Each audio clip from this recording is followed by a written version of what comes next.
dal leen ak jàmm wàllu politique tàggat yaram ak yeneen xibaar mu gën a fës yéene kaay génn tey yéen Sud Quotidien moom def taxaw seetlu ci réeróo bi am ci diggante Diomaye ak Sonko nee na kat loolu am na njeexital boo xam ne dina ko jur fii ci biir Sénégal su fekkee nag jéemuñ koo lijjanti loolu mu ngi am ci waxtu woo xam ne kat Sénégal mu ngi ci ay jafe-jafe jëm na ci wàllu koom ak tamit endettement croissant waaye tamit tension budgétaire Sénégal kat fi mu toll nii tal na leen dul li nga xam ne kat mooy li ñuy gis fi mu toll nii diggante Ousmane Sonko ak tamit kii di président Diomaye Diakhar Faye décision bi nga xam ne président Diomaye jël na ko ngir rek dàq Aïda Mbodj Mimi Touré daanaka nag moo indi jafe-jafe yi nga am yëpp ak tamit réaction bi nga xam ne Pastef daal dina koy def lii kat bu ñu ci jógul dina am njeexital ci wàllu koom gi ak tamit diggante Sénégal ak tamit partenaires sociaux yi ndaxte kat fi mu toll nii ñëpp a ngi bàyyi xel suñu réew di Sénégal li ni mel tamoo gën a fas yéene kaay bi di laas nee na kat fi mu toll nii coolaa ngi mënatul léegi mën diggante Ousmane Sonko ak président Diomaye Faye li ni mel tamoo gën a fas yéene kaay bi di l'enquête nee na kat dàq gi ñu dàq Aïda Mbodj moo tax coolaa ngi ne kurru moo tax sax Ousmane Sonko moom dem nag ci wàllu conseil des ministres ba tey ci enquête gis nañ ne kii di Waly Diouf Bodiang rek moom moo jóg nag laxasaayu jóg di jàppale kii di Ousmane Sonko Ahmed Diallo mi bokkoon ci coalition Diomaye président na yëf yi kat demeewul noonu lépp na li ko waral mooy fal gi ñu fal soxna Mimi Touré loolu le quotidien moo ko bind si naata nga di ci yokku ne fal gi ñu ko fal nag moo tax nag réeroo am ci diggante président Diomaye ak tamit président Ousmane Sonko Ahmed Diallo mi nga xam ne moo nekkoon coordonnateur bu structuration bu Diomaye président yëkkati ay kàddu ci yéenekaay bi Source A nee na juróom benn fan ci weeru avril atum 2024 ci ndaje amoon ci King Fahd Palace président Ousmane Sonko moo jógoon taxaw nekkat kii di président Diomaye moom moo jiite coalition Diomaye président li nga xam ne Pastef def nañ ko kat dañ moo mel dañoo bëgg a bindaal nag histoire réew mi toolu kat moom àndul ak li nga xam ne kat moom moo amoon keroog ca King Fahd Palace direct news di ci yokku ne diggante bi yàqu na fi mu toll nii diggante Ousmane Sonko ak tamit président Diomaye Faye su naata nga di ci yokku ne décision bi nga xam ne nag président Diomaye jël na ko ngir rek remplacer Aïda Mbodj ak Mimi Touré nag moo indi coow lépp décision boobu dafa mel ni kat day di Ousmane Sonko bi nga xam ne waxoon na juróom-ñetti fan ci weeru novembre ca Téhéran meeting mu ne kat du am benn copp am ci coalition Diomaye président yooro def taxaw seet ci li nga xam ne kat mooy ànd yi faral di jeex te politique di koy jeexal te nag buñ ut ñoom ñëpp dañuy àndandoor dóorandoor waaye bu ñu amee féewaloo daal di am ñëpp jàppoon nañ ne kat Diomaye ak Sonko dinañ ci mucc waaye nag leneen la ñu gis tey jii nii loolu kat war nañ koo gaaw saafara loolu quotidien yor moo ko ci daal di yokk professeur agrégé en sciences politiques de Maurice Soudieck Dione moom jox ci xalaatam nee na kat Sénégal mu ngi dund situation boo xam ne kat bu exceptionnel la ci contexte boo xam ne tam dafa exceptionnel trop Maurice Soudieck Dione yemul foofu nee na kat su fekkee nag mënuñu ànd war nañ koo leeral l'observateur def taxaw seet ci li nga xam ne kat xew na dem ci wàllu conseil des ministres ak kàddu yi nga xam ne kat Diomaye daal dina ko yëkkati jëm ci li nga xam ne kat mooy li ñu ruumandaat yëpp fasalaat bëgg-bëggam ci coalition Diomaye président waaye tamit ak fal gi nga xam ne kat fal na ko Mimi Touré ak réplique bi nga xam ne tamit Pastef def na ko loolu yëpp tamit Diomaye daal dina ciy tontu loolu yëpp teewul nag mu ngi doxal ba léegi ginnaaw ba mu falee Mimi Touré Abdourahmane Diouf day dellu fële ca Brésil ngir rek fekkee fa lépp loo xam ne jëm na ci wàllu COP 30 bi point ak ci yemoon foofu nee na kat communiqué ba mu génnee ba léegi rek waa Pastef yëpp dañoo waaf kenn rek nangoo lay yàbbi ci li nga xam ne kat moo jëm ci coow li le quotidien national Le Soleil dafa desuwaat ñun ci bàyyi gi ñu bàyyi benn militaire fële ca Casamance acteurs yëpp di ko rafetlu nag bu baax a baax kii di Alfousseyni Diémé nekk maire bu commune bu Diagnaki moom mu ngi koy rafetlu nee na kat dafay tax nag jàmm ñu sàkk fële ci diwaanu Casamance xeer war cee mën a dal ndaxte kat Casamance dafa soxla jàmm ci waxtu yi nga xam ne kat moom la ñu nekk nii ci loolu la ñuy des ba tey ak communiqué bi nga xam ne nag Croix-Rouge daal dina koy génne wax nag taxawaay bi nga xam ne am na ko ci ngir rek ñu bàyyi soldat bu nga xam ne kat dañ ko tegoon loxo fële ci Casamance CICR nee na kat li ni mel la mës a defee waaye tamit moom ñaaxane la ci mës a àndee ak tamit yërmande moo tax sax mu def kéemtulaay kàttanam ba ñu bàyyi nag soldat bu nga xam ne kat dañ koo jàppoon tàggat yaram Sénégal war a laale ak Brésil gannaaw suba yem ak fukki fan ak juróom ci weeru novembre Sud Quotidien di fasal ne di match boo xam ne kat match bu am prestige maanaam match bu am solo la ñëpp a ngi koy xaar Sénégal lan la war a mën a gañ ci digganteem ak Brésil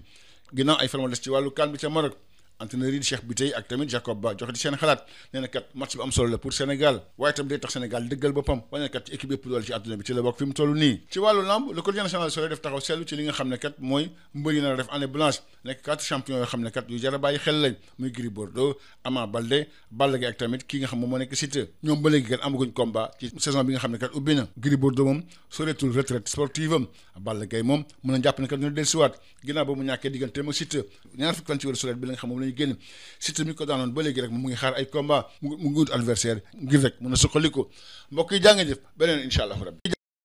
Bonjour à tous. La politique, le sport et d'autres sujets sont développés dans les journaux ce jeudi. Diomaye Sonko, duel au sommet, silence sur le quotidien, c'est le titre qui barre la ligne de Sud Quotidien. Mon confrère explique dans un contexte marqué par un endettement croissant et une tension budgétaire persistante, le Sénégal ne peut pas se permettre la moindre fissure politique au sommet de l'État. La récente décision de démettre Aïda Mbodj de la tête de la coalition Diomaye Président au profit de Mimi Touré a suscité des réactions contrastées au sein de Pastef et de son alliance. Ce changement, loin d'être anodin, révèle des tiraillements qui, s'ils s'amplifient, mettront en mal le duo présidentiel. Or, la stabilité économique du pays repose sur un équilibre fondé sur la confiance et la cohérence de l'action publique. Une divergence durable entre Sonko et Diomaye provoquerait une onde de choc sur les marchés financiers et inquiéterait les partenaires internationaux. Polémique ambiante Sonko-Diomaye, choc des contre-pouvoirs, c'est le titre qui barre la ligne du quotidien L'As. Diomaye Sonko, le décret contre la foule, renchérit enquête. Selon mon confrère, le Sénégal fait face à une cohabitation qui ne dit pas son nom. Ousmane Sonko s'absente encore en Conseil des ministres. Waly Diouf Bodian, fidèle à Sonko. Ahmed Diallo dénonce un culte de la personnalité du parti-État contre le parti. Coordonnatrice de la coalition Diomaye Président, Mimi, mal aimée, c'est le titre qui barre la ligne du quotidien. Le quotidien, Mimi, un personnage politique controversé, au cœur du duel fratricide, ajoute mon confrère. Dans le quotidien Source A, Ahmed Diallo, ex-coordonnateur de la structuration de Diomaye Président, précise que le 6 avril 2024, lors de la réunion au King Fahd Palace, Ousmane Sonko avait présenté Diomaye comme le président de la coalition. Selon lui, les récentes affirmations de Pastef constitue une tentative de réécriture de l'histoire à son avantage. La fin d'un compagnonnage, c'est le titre qui barre la une du quotidien Direct News. Selon mon confrère, l'acte politique posé par Diomaye révèle au grand jour le malaise entre les deux hommes. Cette décision est un désaveu pour Ousmane Sonko qui a affirmé samedi lors du Terra Meeting qu'il n'y aurait pas de changement à la tête de la coalition Diomaye Président. Selon le quotidien Yor Yor, l'histoire politique du Sénégal est jalonnée par des fraternités brisées et des loyautés fissurées par la conquête du pouvoir. Des duos nés dans la ferveur militante et forgés dans la résistance se sont souvent déchirés au moment de gouverner. Ce schéma que l'on croyait appartenir à une autre époque semble aujourd'hui trouver un nouvel écho dans la relation entre le Premier ministre et le Président de la République. Le professeur agrégé en sciences politiques, Maurice Diakdione, déclare dans le quotidien Informé que le Sénégal vit une situation exceptionnelle issu d'un contexte exceptionnel. Selon lui, si la cohabitation devient impossible, la clarification est nécessaire. Face au ministre, Diomaye s'explique, c'est le titre qui barre la ligne du quotidien L'Observateur. Les révélations d'une prise de parole inédite en Conseil des ministres. Son attachement réaffirmé à la coalition Diomaye Président, la nomination de Mimi Touré, la réplique de Pastef et l'absence remarquée de Sonko. Diomaye impose son agenda. Selon Point Actu, en plus de la nomination de Mimi Touré, Abdourahmane Diouf retourne au Brésil pour le COP30. Nos confrères constatent un silence total dans les rangs de Pastef depuis la publication du communiqué.